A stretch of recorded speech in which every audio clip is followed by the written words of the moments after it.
Shalom, bien-aimés. Moi, c'est le pasteur Daniel Kayembe, pasteur à la nouvelle cité de David, Genoé, à Lubumbashi, au Bel-Air. Merci d'aimer nos messages et nos émissions. Tout ce que je vous demande, c'est que si vous ne vous êtes pas encore abonné sur mon compte YouTube, pasteur Daniel Kayembe, ou bien Facebook, prophète Daniel Kayembe, faites-les et partagez, parce que bientôt nous allons commencer à faire les lives. Question seulement de partager avec vous la grâce. Que Dieu vous bénisse abondamment. Merci beaucoup.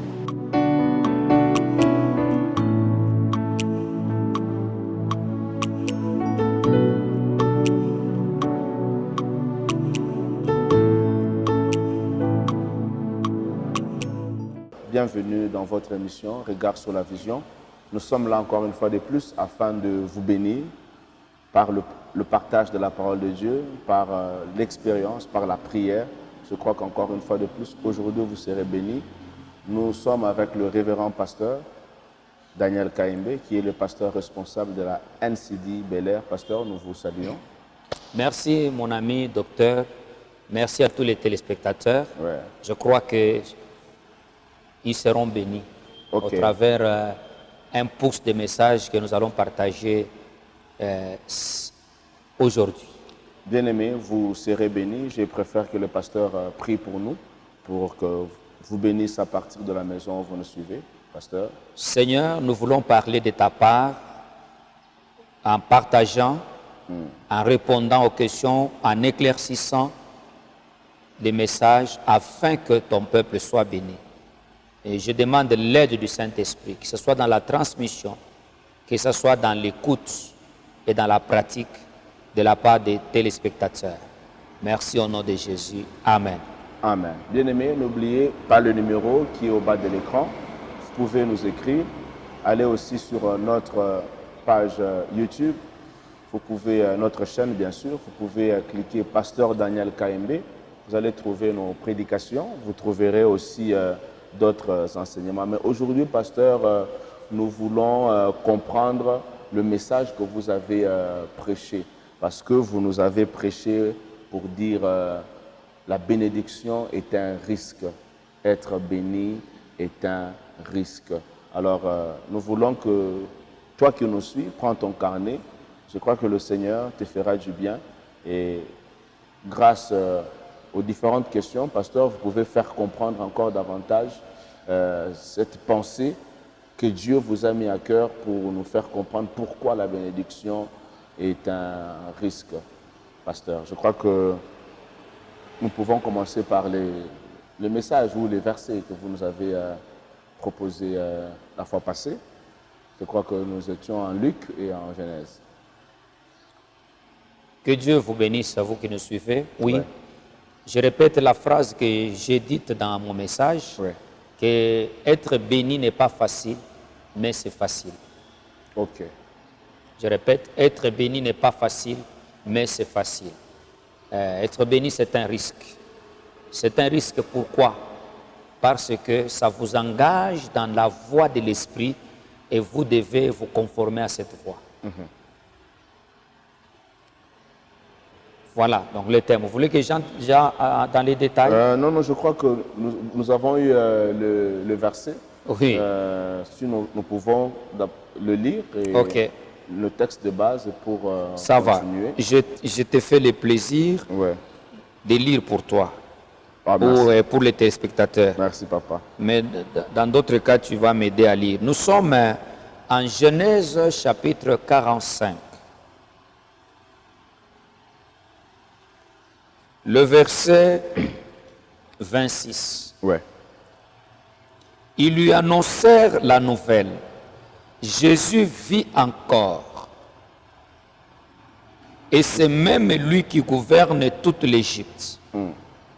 Mais il ne réagit pas parce qu'il ne les croyait pas. Dans d'autres versions, on dit, il a senti un froid. Il sentit un froid dans son cœur. Donc, c'est que la nouvelle qui est venue n'a pas trouvé la place. Ça ne pouvait pas être accepté. Il a senti le froid. Non, non, non. Je peux tout accepter, sauf ça. Sauf ça. J'ajoute un autre texte. Je peux? Oui, pasteur. Luc chapitre 1er. Là, c'est l'ange qui parle avec Marie. Je lis à partir du verset 30. L'ange lui dit alors, « N'aie pas peur, Marie, car Dieu t'a accordé sa faveur. Voici, bientôt, tu seras enceinte et tu mettras au monde un fils. Tu le nommeras Jésus. Il sera grand. Il sera appelé Fils du Très-Haut. Et le Seigneur Dieu lui donnera le trône de David, son ancêtre. Il régnera éternellement sur le peuple issu de Jacob et son règne n'aura pas de fin. » Marie dit à l'ange, « Comment cela se fera-t-il puisque je suis vierge ?» On va continuer, comme on n'a pas beaucoup de temps. Oui.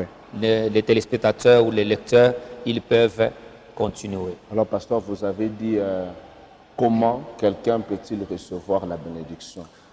Pour Oui. Nous expliquer à ce niveau. Donc ici, nous sommes en train de résumer, Ouais. pour le bien des enfants de Dieu, Ouais. le message que nous avons enseigné ici chez nous à la NCD Bel-Air, Ok. sur la bénédiction. Que ce n'est pas facile d'être béni, mais c'est facile. Être béni, c'est un risque. C'est un grand travail. Il faut risquer avec Dieu pour réellement posséder la bénédiction. Ok. Et j'ai dit ceci, et je redis ceci.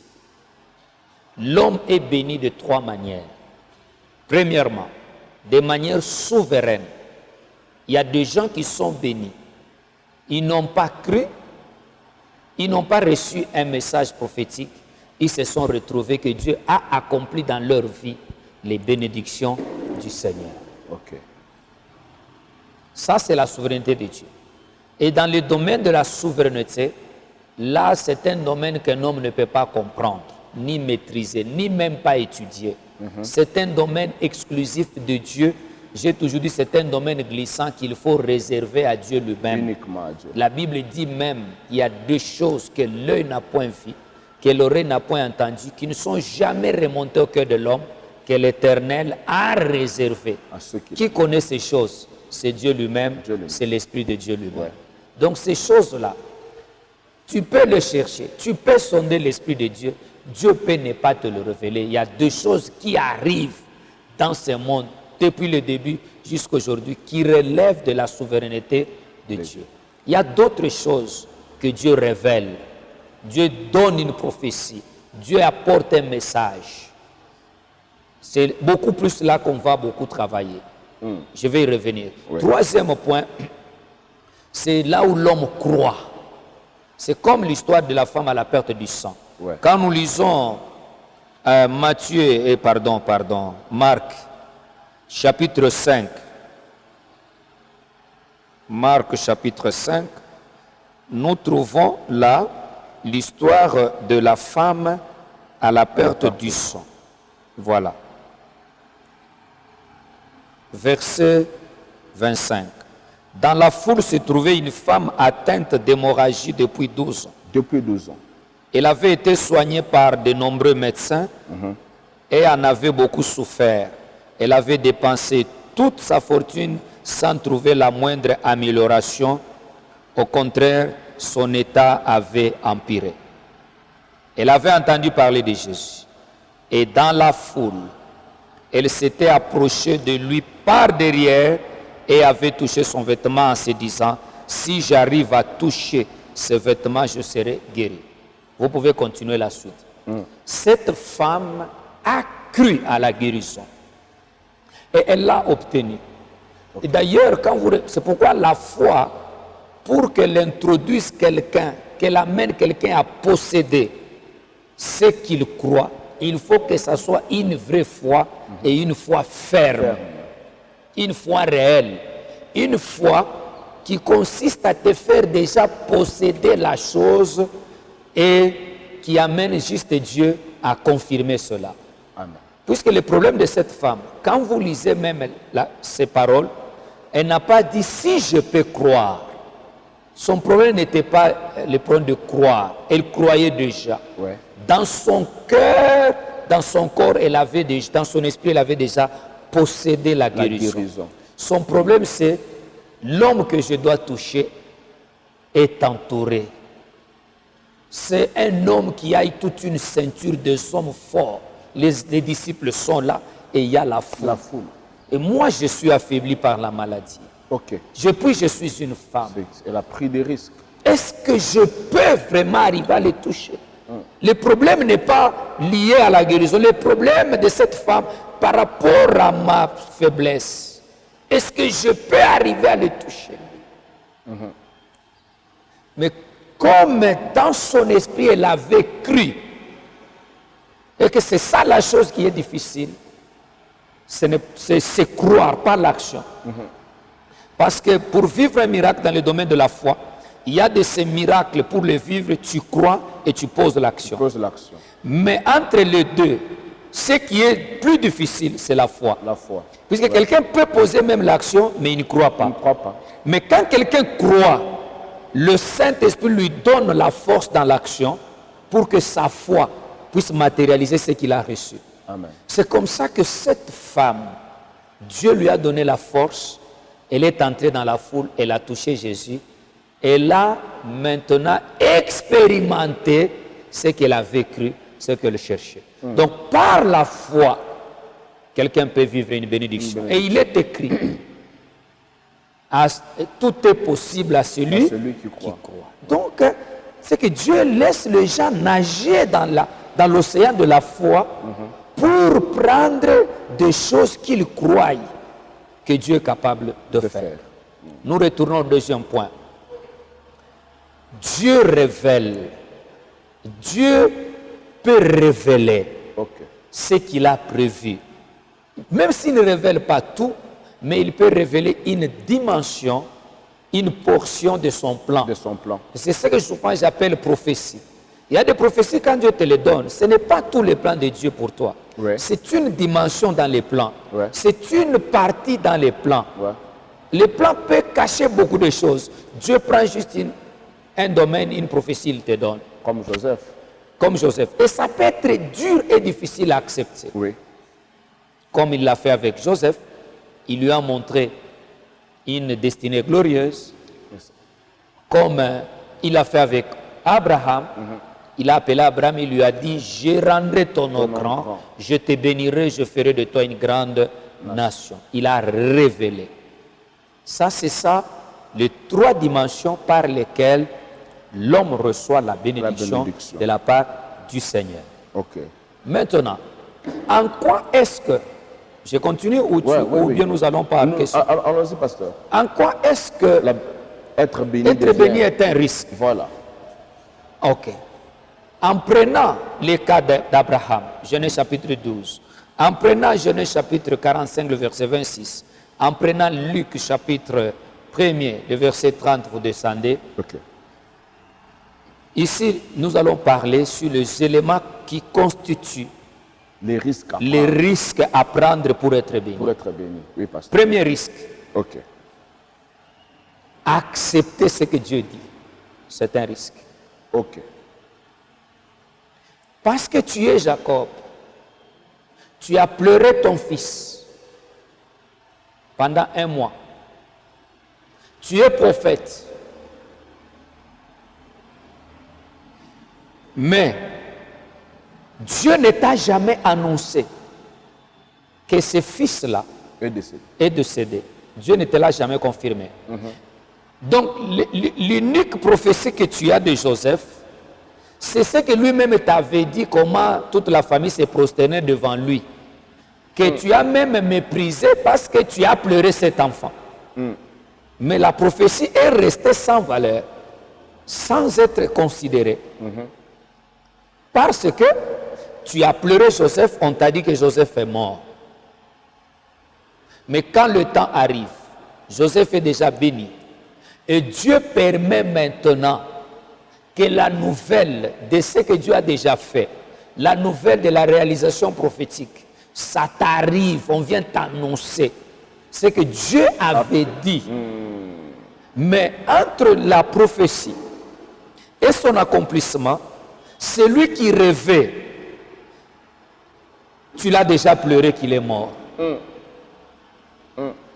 Tu vois? Comment tu vas recevoir cette nouvelle? Comment accepter? Ça, c'est un risque. C'est un risque. S'élever seulement comme ça, quitter le village, quitter Canaan, aller en Égypte. Aujourd'hui, que nous pouvons considérer comme les États-Unis. Ouais. Ton enfant a été, tu l'as déjà pleuré, il y a 13 ans. Et puis on veut te dire, non, il est en Égypte et il est aux États-Unis. Accepter ça, Il est devenu Premier ministre. c'est un risque. Voilà pourquoi quand la nouvelle arrive, la Bible dit, le cœur de Jacob est devenu froid. C'est un message difficile. C'est une nouvelle difficile à accepter. C'est inexplicable. Ça ne peut pas se comprendre. C'est difficile. Ouais. Mais un homme de foi, il n'a pas bougé pendant que son cœur ne croyait pas. Ouais. Parce qu'il doit d'abord accepter le message avant de faire un mouvement. Un mouvement, oui. Parce que chaque mouvement que tu fais sans croire ne produira rien. Amen. C'est ce que j'ai dit sur la femme à la perte du sang. Ouais. Chaque action que tu poses dans le domaine de la foi, mais sans croire, ça ne t'apporte rien. Pierre n'a pas cru en marchant sur les eaux. Okay. Il a d'abord cru Oui. avant de marcher. D'accord. C'est le fait qu'il a cru qu'il a marché. Parce qu'il a accepté Jésus qui lui dit, viens. Maintenant, il a posé l'action. Maintenant, la Bible dit, on lui a montré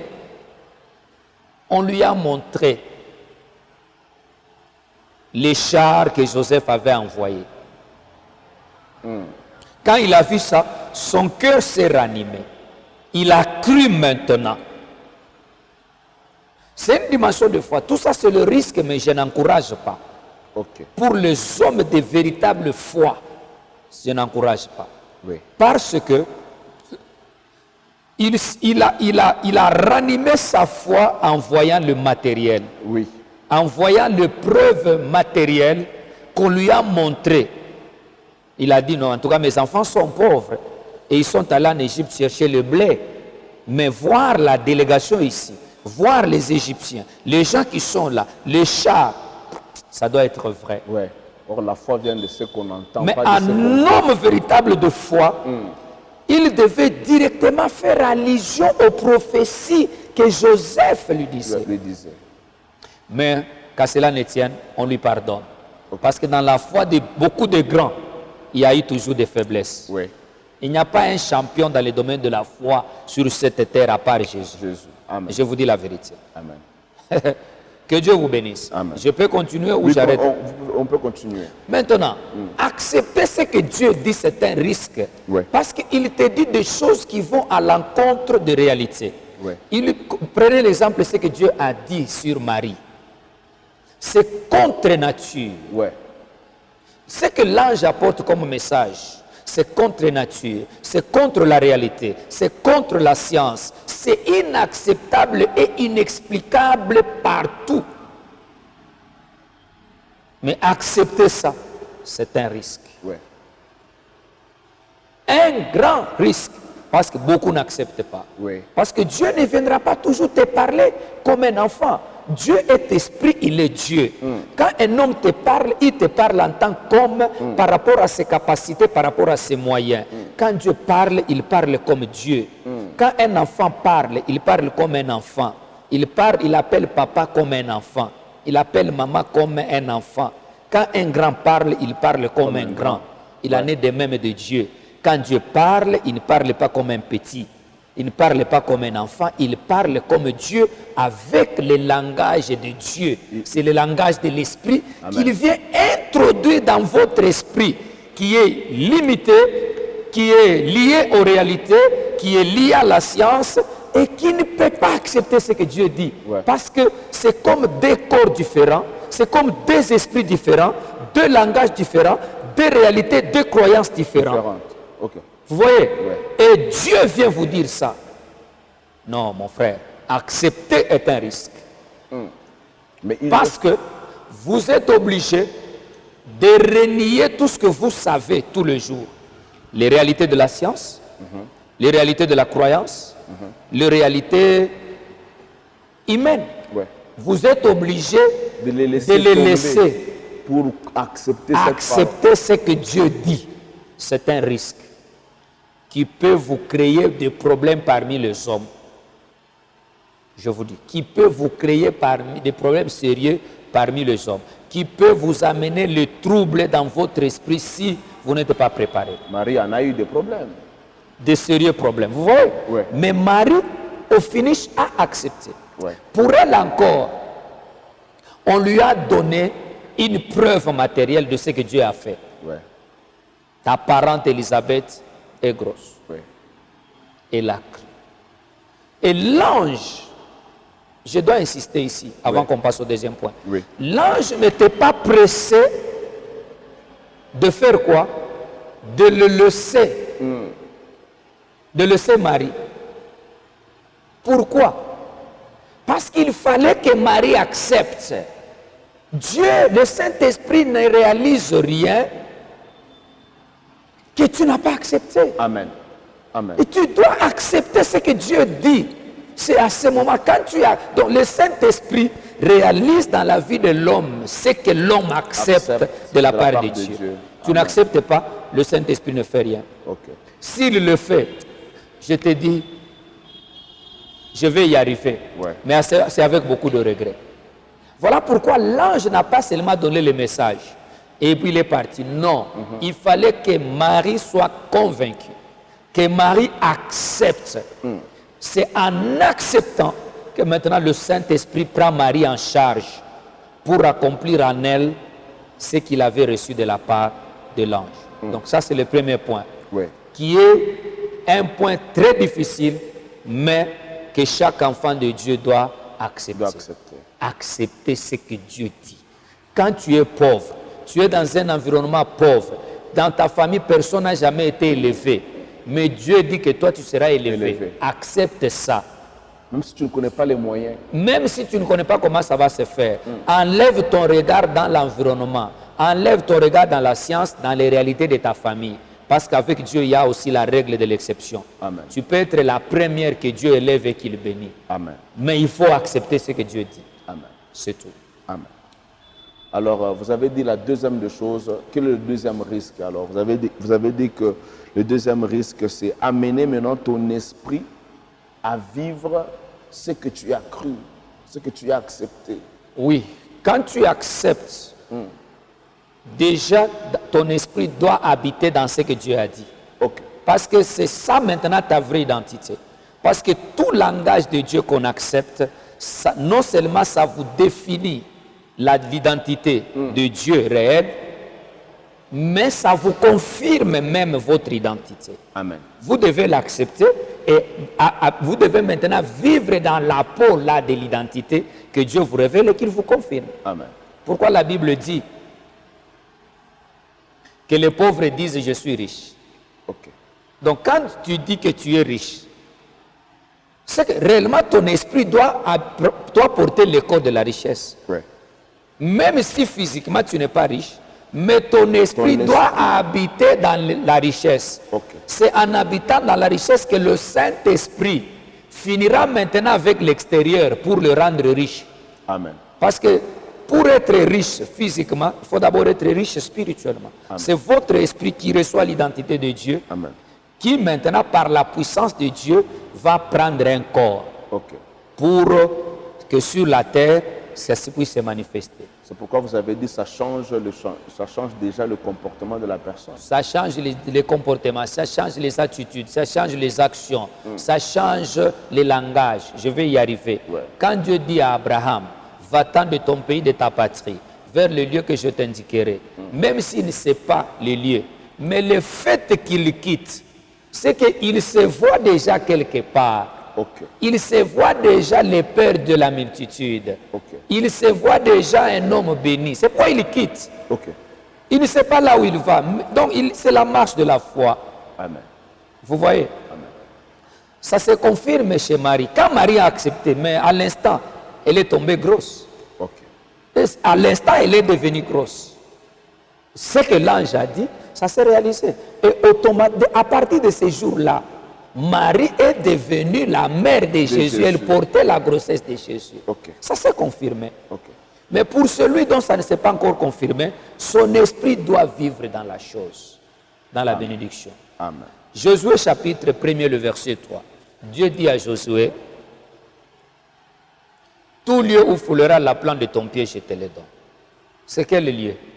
Quand Josué partait, mais il savait là où il allait. Oui. Il savait que je vais à Cana. C'est un endroit qu'il avait Il avait exploré, Ouais. et puis il savait que c'est à Cana. Ouais. Donc Cana était dans son esprit. Oui. Et quand Dieu lui dit, tout lieu où foulera la plante de ton pied, quand tu entreras à Cana, tu posséderas Cana.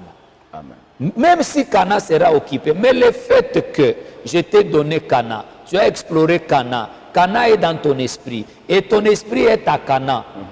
Quand tu arriveras là à Cana, tu vas posséder Cana. La preuve est que quand il est arrivé, vous savez que Cana était occupé. Ouais. Vous savez que son héritage était occupé. Il s'est battu. Au finish, il a fait quoi? Il a récupéré son héritage. Il a vécu cette prophétie-là. Amen. Tu ne peux pas arriver là où tes yeux ne sont pas encore arrivés. Dans le domaine de la foi, les yeux arrivent avant que les pieds n'arrivent. Amen. Et les yeux, ce sont les yeux spirituels, c'est la foi. La foi. Votre esprit doit vivre dans la chose. Quand je voyage à Kinshasa, je suis dans l'avion. Mais mon esprit arrive à Kinshasa avant moi. Je connais même l'hôtel là où je vais loger. Je connais l'église où on m'a invité. Quand je vais ailleurs, en Afrique du Sud, où je ne sais pas. Mais quand je monte déjà dans l'avion, mon esprit sait là où je pars.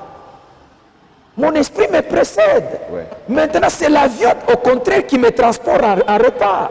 Ok. Oh mon Dieu. Donc l'avion confirme, ça m'aide à arriver là où mon esprit arrive, là où je pars.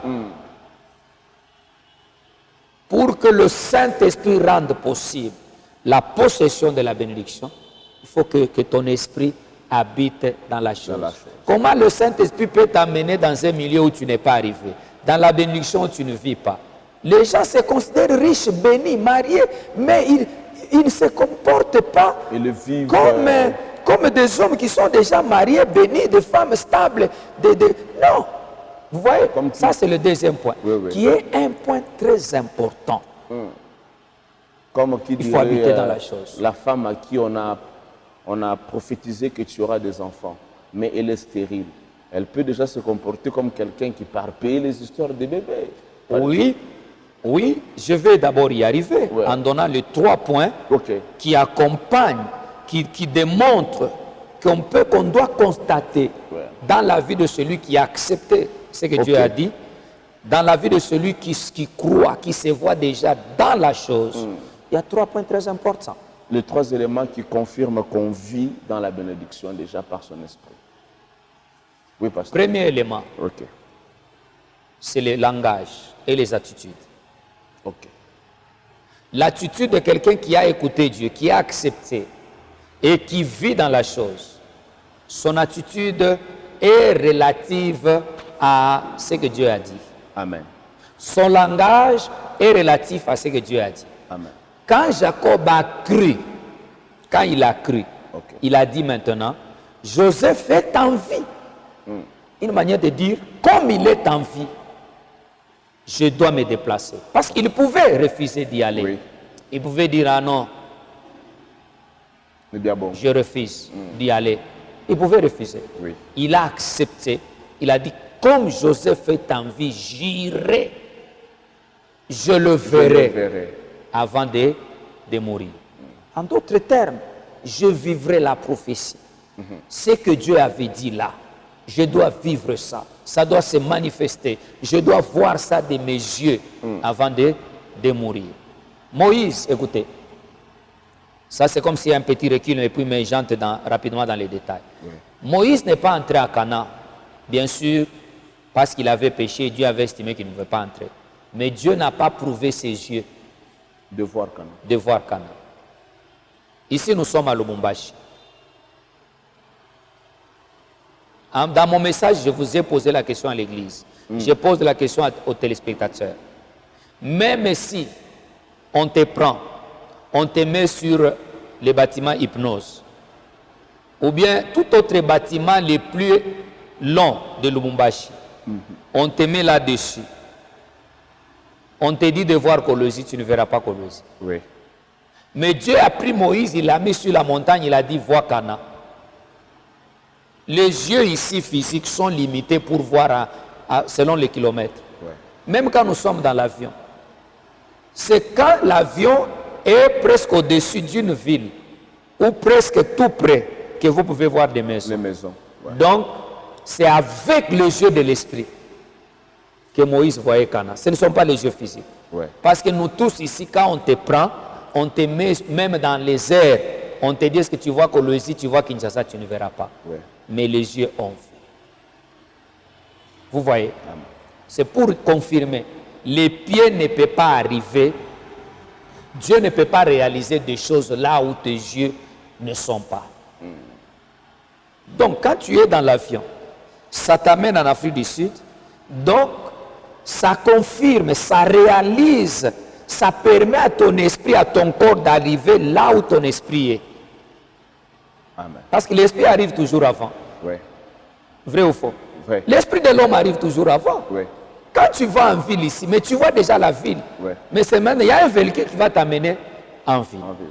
Voilà pourquoi les signes qui montrent que quelqu'un a pris le risque d'accepter ce que Dieu a dit et que lui-même est dans la chose, c'est les attitudes et le langage.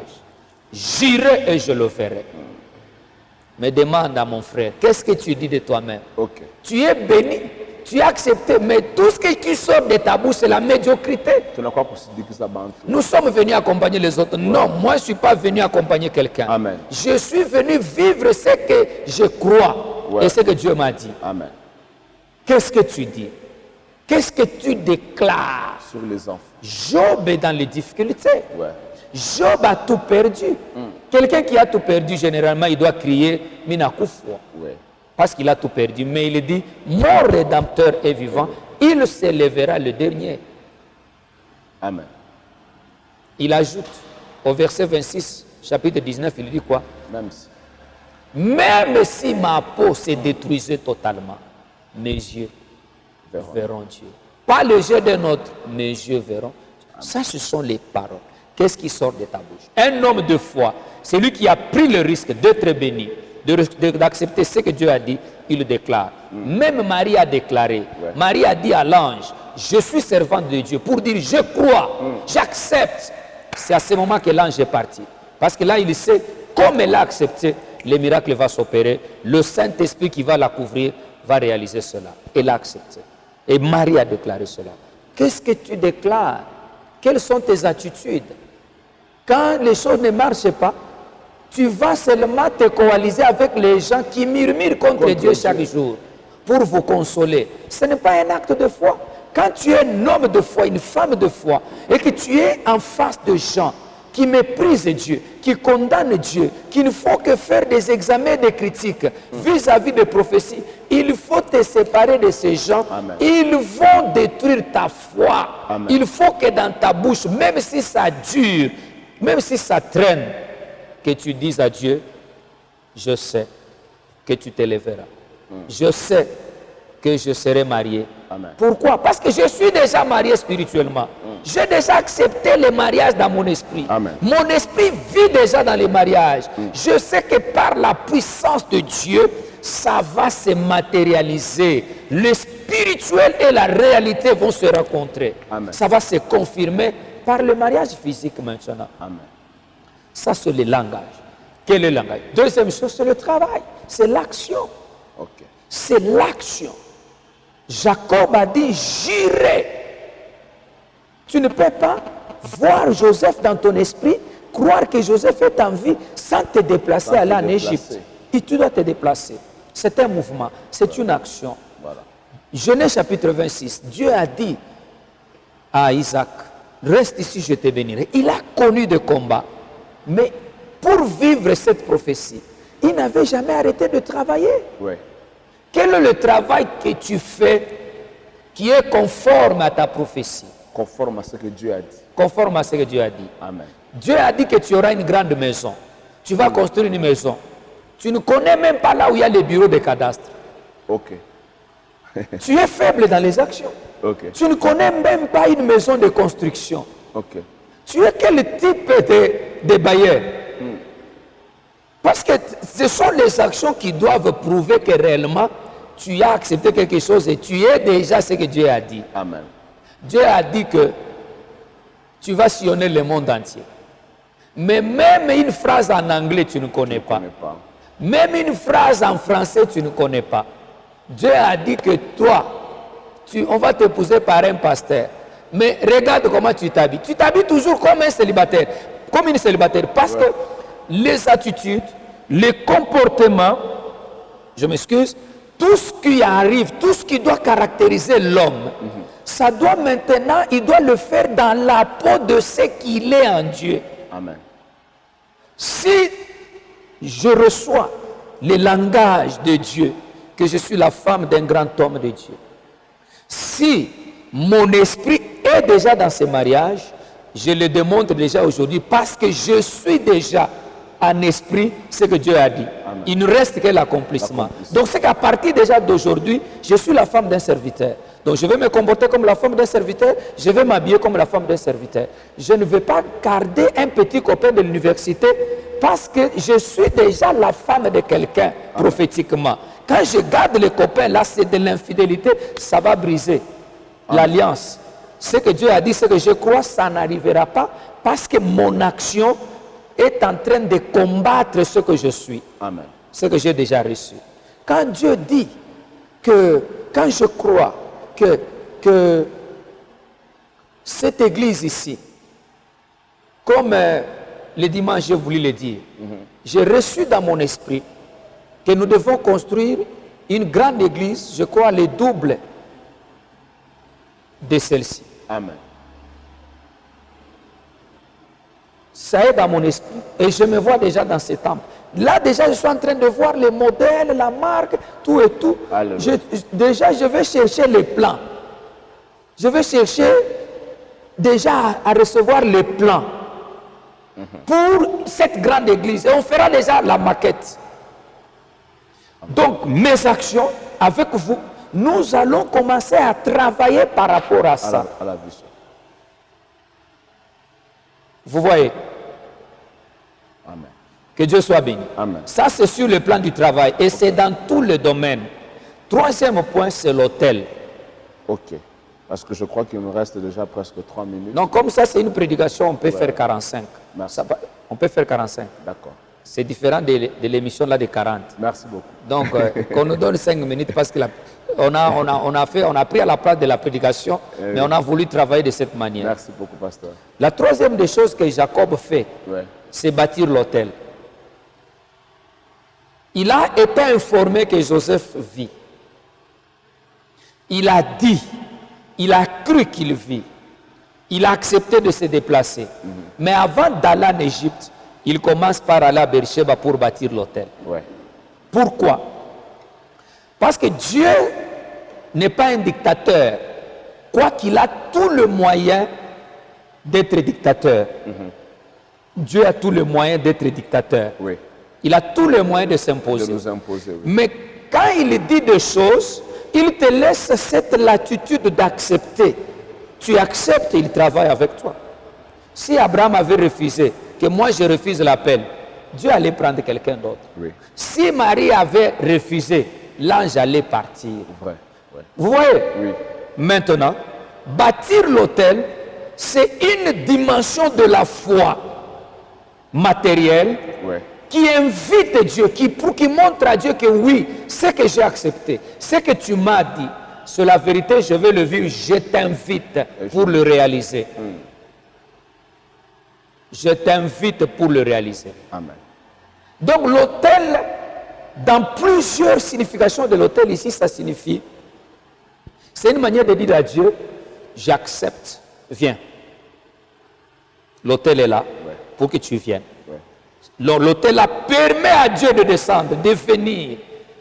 Donc c'est une preuve que de manière volontaire, tu as accepté et tu as invité Dieu. Amen. C'est pour dire, même dans le domaine de la croyance, Dieu ne force personne. Oui. Il est écrit, s'il toque, à quel moment il entre? C'est quand tu ouvres. Si tu refuses, il part. Mais Dieu a le pouvoir d'entrer dans ta vie quand il veut, comme il veut. Oui. Mais il toque. Pour que tu ouvres ton cœur, que tu acceptes, que tu l'invites. Bâtir l'autel, c'est inviter le Dieu qui a parlé. Le Dieu qui t'a dit des choses là difficiles que tu as acceptées. Les choses dans lesquelles là tu vis. Quand tu lui bâtis l'autel, tu lui dis, mon cœur est ouvert. Je veux bien que tu viennes accomplir. Amen. Et là, il viendra accomplir, confirmer des choses et faire de grandes choses. T'introduire dans la bénédiction. Voilà pourquoi, quand tu lis Genèse 46, parce que c'est là que Jacob est allé à Beersheba. Quand il a bâti l'autel, la Bible dit la nuit, Dieu est venu. Okay. Ça, c'est le dernier point, la confirmation. L'implication de Dieu dans la matérialisation de la chose. Ce que tu as accepté, ce que tu as mis dans ton esprit, tu as vécu dans ça, tu as démontré cela par le travail, par l'autel, par les paroles. Dieu vient le confirmer, il vient le bâtir dans ta vie. Amen. Quand il a fait ça, maintenant Dieu lui dit, Jacob, ne crains pas d'aller en Égypte. Vous voyez? Amen. Je serai avec toi. Pour la première fois, Dieu cite maintenant Joseph.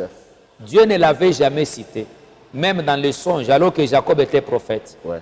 Mais le jour qu'il bâtit l'autel, Dieu lui dit, Joseph est en vie. Amen. Tu vas le trouver et c'est lui qui te fermera les yeux dans la paix pour dire, je te bénirai. Et l'arrivée de Jacob en Égypte, c'était pour vivre la prophétie. Amen. Jacob, comme je l'ai dit dans mon message, avait été un peu béni chez Laban après la bénédiction qu'il a reçue de son père Isaac. Oui. Mais quand il est allé en Égypte, quand il a vécu la prophétie, après avoir été béni par Dieu qui lui avait changé le nom que tu es Israël, la bénédiction de Dieu était grande et kilométrique, plus que la bénédiction qu'il a vécue chez Laban. Ouais. Parce qu'il est arrivé aussi sur le lieu. Il a été béni. Tous ses enfants étaient bénis, bien-aimés dans le Seigneur. Beaucoup de gens, là où ils trahissent Dieu, c'est où? C'est au niveau des autels. Ouais. Quand ils apportent les offrandes à Dieu, ils apportent les offrandes par rapport à leur identité qu'ils refusent. Pas par rapport à l'identité révélée par Dieu, communiquée par Dieu à ceux qu'ils croient. Okay. Tu verras quelqu'un qui dit, moi je suis riche, moi je suis déjà marié, cette année ne passera pas. Mais quand il vient donner l'offrande, quand il vient bâtir, il bâtit l'offrande comme un pauvre. Pas comme les riches qu'il déclare. Il y a incompatibilité entre les actions et ce qu'ils sont réellement. Amen. Ce qui les empêche de vivre, c'est qu'ils ont reçu, c'est qu'ils ont écouté de la part de Dieu. C'est comme ça qu'il y a des gens à l'église. Il peut accepter de dépenser les dollars en dehors que les dépenser à l'église, que de bâtir l'autel. Quand tu es riche, quand tu dis que tu es riche, tu crois en la richesse. Mais commence à regarder ton offrande. Est-ce que l'offrande que tu donnes là, c'est l'offrande d'un riche? Regarde ton caractère. Est-ce que c'est le caractère d'un marié, d'une mariée, d'un riche? Non. Quand tes actions sont incompatibles à ce que réellement tu as reçu, ce que tu es en Dieu, il n'y a rien qui tu vas te faire un obstacle. Amen. Beaucoup de gens se sont bloqués au niveau de l'autel. Okay. Au niveau de l'autel, au niveau de leurs paroles. Tu l'as prêché aussi dernièrement, qu'Israël est mort dans le désert parce que dans sa bouche, sur le chemin vers Canaan, lui-même disait, nous allons mourir, nous allons mourir. Et ils sont morts. Ce que tu dis, c'est ce qui t'arrive. Ce que tu crois, c'est ce qui t'arrive. C'est pour lesquels tu bâtis l'autel. Dieu vient s'impliquer. Il vient confirmer ça. Amen. En définitive, ou enfin, ce que Joseph a accepté, ce que Jacob a accepté, ce que Marie a accepté, ce que Abraham a pris le risque d'accepter et de croire, ils ont vécu ça. Amen. Mais quelqu'un me dira, et si je n'ai pas l'argent, si je n'ai rien à donner à Dieu, mais est-ce que parmi tes histoires, Tu n'as pas quelque chose, même quand tu regardes tes habits, tes chaussures, tu dis en tout cas, la chaussure qui m'écoute, qui est mon Isaac, c'est ça que je peux donner à Dieu. Si tu n'as rien de tout ça, fais comme Marie. Consacre-toi à l'Éternel toi-même comme un autel. Elle s'est donnée. Donne-toi. On ne nous dit pas que Marie avait donné des offrandes. Mais c'est donner elle-même. C'était un autel puissant qui a permis à Dieu de descendre et d'accomplir dans ses corps un puissant miracle qui n'est jamais arrivé à toutes les femmes du monde. Amen. C'est arrivé sur Marie. Elle s'est fait l'autel de Dieu. Amen. Elle s'est fait un sacrifice de Dieu. Consacre-toi à Dieu totalement et tu verras. Tu vivras le miracle. Pasteur, j'aimerais que dans cette atmosphère, si vous pouvez prier, il y a quelqu'un peut-être qui est malade, qui vous entend. Nous sommes arrivés presque à la fin. Déclarer dans la vie de quelqu'un afin que cette personne qui nous suit reçoive un miracle. Sois prêt à recevoir le miracle de Dieu dans le domaine que tu attends dans ta vie, pasteur. Toi qui nous regardes, la Bible déclare tout ce qui est impossible aux hommes est possible à Dieu. Amen. La Bible déclare, si tu crois, tu verras la gloire de Dieu. Amen. Je prie que tu acceptes que quel que soit le combat, quel que soit l'environnement et la réalité, tu seras béni par Amen. Dieu. Amen. Et que ton esprit puisse quitter la médiocrité, puisse quitter les réalités scientifiques, naturelles, puisse, par la foi et la puissance du Saint-Esprit, habiter dans la vraie identité de Dieu qu'il t'a communiquée. Et comporte-toi comme un homme de foi, par tes paroles, par tes actions, par tes offrandes. Et le Saint-Esprit va réaliser des choses dans ta vie. Il va confirmer des choses dans ta vie. Il va s'impliquer. Il va faire à ce que tu es spirituellement, tu le deviendras aussi physiquement. Et la gloire de Dieu va se manifester dans ta vie. Au nom de Jésus. Amen. Amen. Bien-aimés, que Dieu vous bénisse. Nous sommes arrivés à la fin de notre émission d'aujourd'hui. Nous sommes la nouvelle cité de David. Si vous avez besoin du pasteur, le numéro est au bas de l'écran. Vous pouvez aussi aller sur notre chaîne YouTube, Pasteur Daniel Kayembe. Vous allez suivre les prédications, vous allez suivre aussi d'autres émissions. Pourquoi pas vous abonner? Pourquoi pas nous soutenir par rapport à la production de cette émission? Alors, nous vous donnons rendez-vous prochainement, tous les jours, chaque lundi à 22 h sur la chaîne Hosanna Télévision et aussi sur Star Times, canal 119. Soyez bénis. Nous bénissons notre réalisateur, Papa Roli. Que Dieu continue à vous bénir encore. Merci, à la prochaine.